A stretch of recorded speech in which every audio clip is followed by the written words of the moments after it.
Hi guys and welcome back. So today I'm going to be showing you how to make this pumpkin banana bread. Let's begin. To start on the recipe, you'll want to grab yourself a mixing bowl, and into the mixing bowl place your butter and your granulated sugar and beat the two together until they are just combined. You're not looking for them to be overly fluffy and lighter in colour and consistency.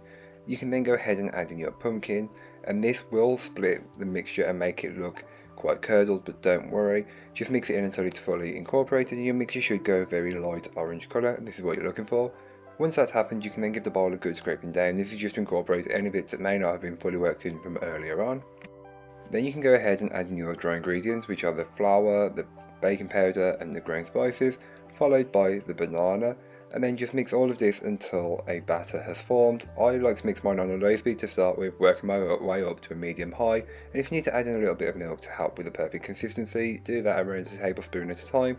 Once everything is combined and you've got the perfect batter, you can then go ahead and give the bowl a good scraping down.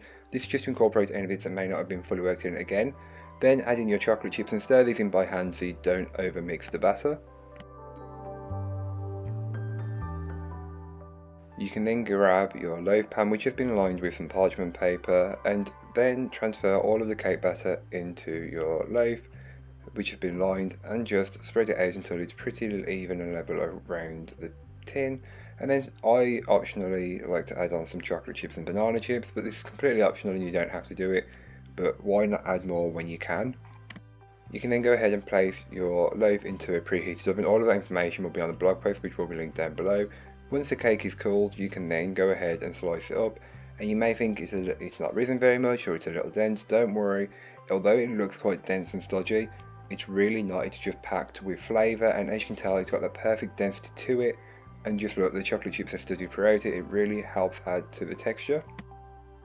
So thank you so much for watching. I hope you enjoyed. If you did, don't forget to like, comment and subscribe for more from me, and I'll be back again very soon with another recipe, so join me then. In the meanwhile, don't forget to check out the description. There'll be a link to this recipe, a link to my blog and links to all my social media, so don't forget to go and follow me over on them, as I am trying to be a little more active as we head into October. But that's all for today. I hope you enjoyed. Bye guys.